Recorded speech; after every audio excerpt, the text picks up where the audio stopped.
The girl had just said goodbye to her father when she was caught in a terrorist attack.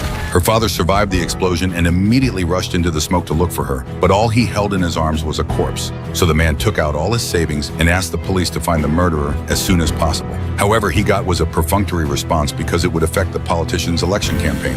What if your wife and daughter were killed by bomb? I do everything in my power to get justice.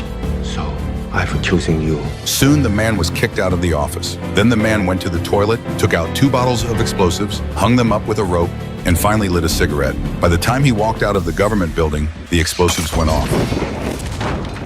Soon the politician received a call from the man. The man was willing to do anything for revenge. He went home and continued to make bombs. Then he took the bombs to the politician's manor. He covered his car with branches and cleaned up all the traces. When night fell, he took out the sentry and then put the bombs in the stable. As the countdown ended, the stable was ablaze. Hearing the explosion, the politician rushed out immediately. He knew this was another warning from the man, so the politician sent people to arrest the man. Soon the mercenaries found the man in the woods, but the man had already set up traps. A mercenary saw the man's backpack and walked over, only to have his foot pierced by a trap. Using the traps, the man took out all the mercenaries. Then he strapped bombs to his body and entered the politician's room. The man pointed a gun at the politician's head.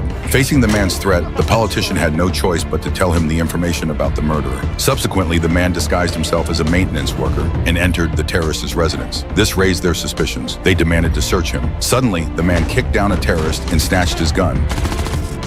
The man hid in a corner and exchanged fire with the terrorist.